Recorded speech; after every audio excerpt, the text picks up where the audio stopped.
Okay, we're gonna walk out to the yard here, and today we're gonna go take a quick look at this car. Now, these cars we got here in my town from a person named Scott. They were both in the flood that we get sometimes in our small town. We got that pickup truck, which I think we're gonna keep for a little bit. I think it's a neat looking pickup. And we got this Toyota Echo. I want to take a look and see what I can do to get it running. I don't know what's been wrong with it. Just gonna show you guys around. Inside it's really moldy and dirty. Obviously the flood line I think is right around this high in the door. Let's see, I want to try to put a battery to it. I want to check where the ECU location is and see if it's still wet and what we can do to get it running today. That's kind of the goal right now. We're gonna check what's underneath the hood, see if this engine cranks, and then we'll try to fire it up.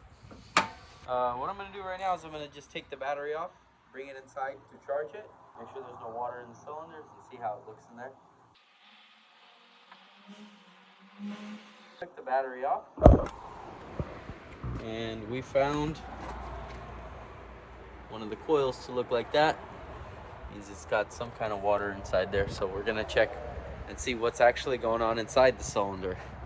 We're going to take a rag, we're going to stick it down into the spark plug cylinder, and we're going to clean it up in there because there's a little bit of water in there. And then we're going to pull the spark plug and see what the spark plug looks like.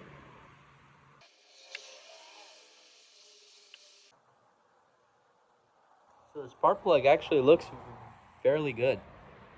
I doubt there's any water in the cylinder. It looks clean. But we're going to go around and check all the cylinders.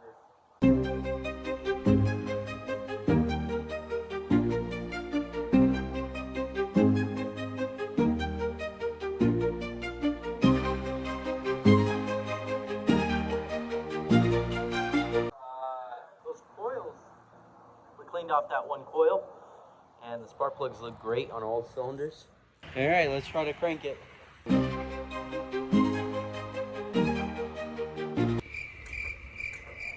All right, we brought my Prius over to try to jump it because the battery didn't have enough power. So let's see if it'll crank now.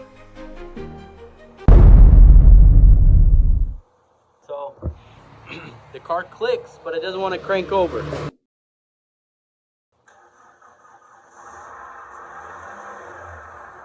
So guys, we gave it a little love tap on the starter. The car started and it runs. After I get it cleaned up, we're gonna have to take it out of here. We're gonna get all this cleaned up out of here, and we're gonna get some new starters in it, put some new fluids in it.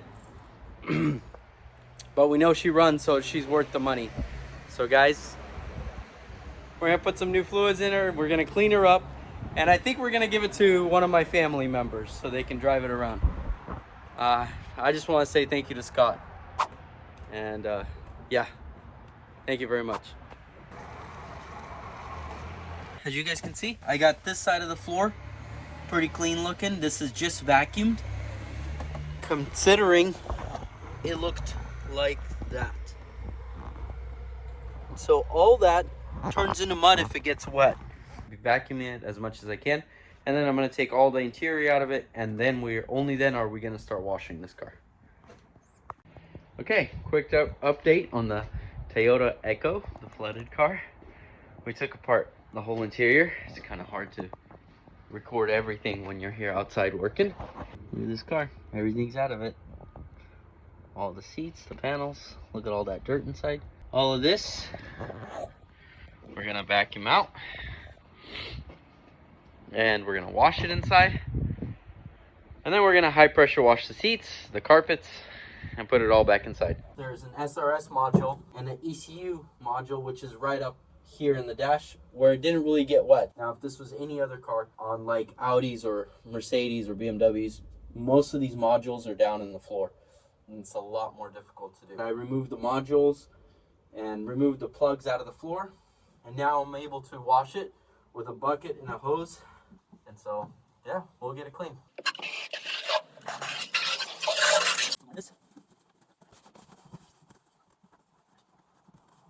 For the dash, it didn't get much water in it because it's above the water level.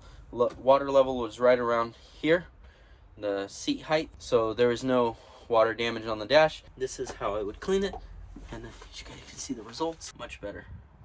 And of course the center console here, we're gonna wash all this out here inside, and then we're gonna grease up these joints. Alrighty guys, look how nice that looks. A little bit of surface rust here going towards the trunk.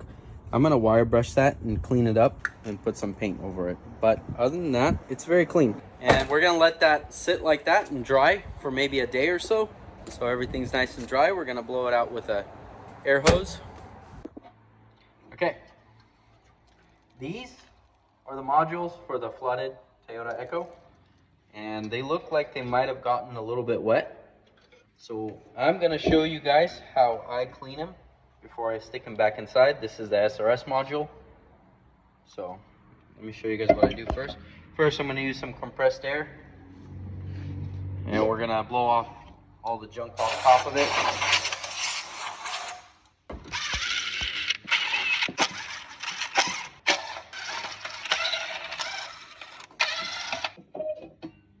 Definitely got a little bit wet. Clean this right now with a soft brush, but overall it actually looks pretty good.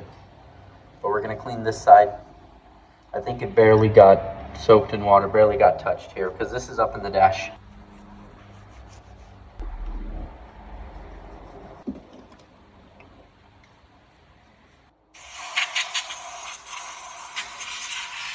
What you guys are watching me do, just remember you guys are doing this at your own risk, okay? If you guys are watching and learning from me, I do this, I think this is the way I would clean a module before I put it back in. Just know you're doing this at your own risk. So much better, guys. We got to reassemble the interior. We just put the carpets in just a few minutes ago. We got to put the side panels in, all the seats. This is, guys, a few days of drying. We washed the carpets, the seats off camera. But this is a few days of drying. We let everything dry, and now we're going to put it all back together.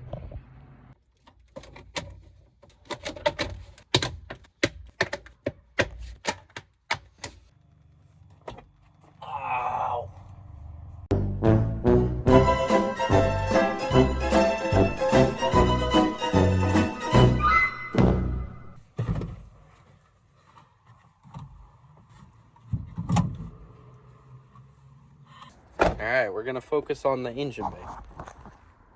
Show you this engine bay. Alright, we're going to wash the engine bay. What I can tell you guys is cover up your fuse boxes. And when you're going to make an engine this wet, you want to try to cover up your fuse boxes, because those places get really wet and it's not good for the electronics.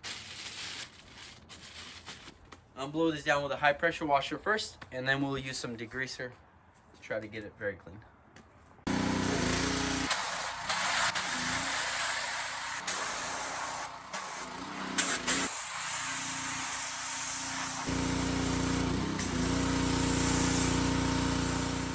Alright guys, we're going to start this car. Of course we did drain the oil, put some new oil in it, and we're going to start it and let it run for a while. See how it does. So on our Echo, even though we have most of the interior cleaned up, it's very important to take these panels off and clean the inside of the door, because most of that dirty water rised up to about this high, creating a lot of dirt and stuff inside here that create a lot of moisture, rust. Also, there's a little trick that I use for these. Either you need a small screwdriver, because there's a pin that holds these in and they're very hard to get to. Or another trick that I use is just a towel. You can stick a towel in between the handle, kind of like this. I'm trying to record this and at the same time film it. Stick it in between and just kind of move it back and forth till that handle comes off. I'm actually going to use this right now because this is a kind of a special tool I created myself for this kind of work. Let's get this panel off really quick and get these panels cleaned up.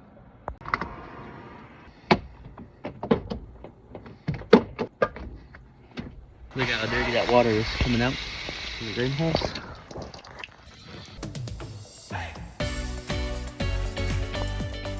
So guys, originally this car, I thought I was going to use it for parts. Actually, it just needed a little bit of TLC, a little bit of love, and this car turned out pretty good. It's a good car. I like these Echoes. They're very interesting. They kind of remind me of the first generation Priuses. Now, for those who don't know me, I used to work at a lumber mill. And I drove one of these cars for like 3 years. And I like them. They're simply just good. Now, what makes this Prius a little bit cooler and a lot funner, sorry, not Prius, Echo, is the fact that it's got a little shifter. Let's go for a drive. Just around my yard here really quick. Set you guys up. Why am I putting on my seatbelt?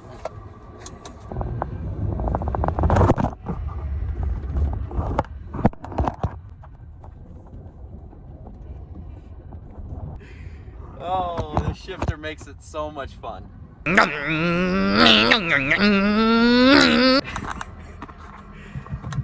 Anyway, the shifter makes it so much fun. Guys, making this video, I want to thank my brother who helps me edit these videos. They take time, and we're enjoying it, but they take time. And thank you, Andre, for helping me edit these videos. God bless you guys, and thank you for watching.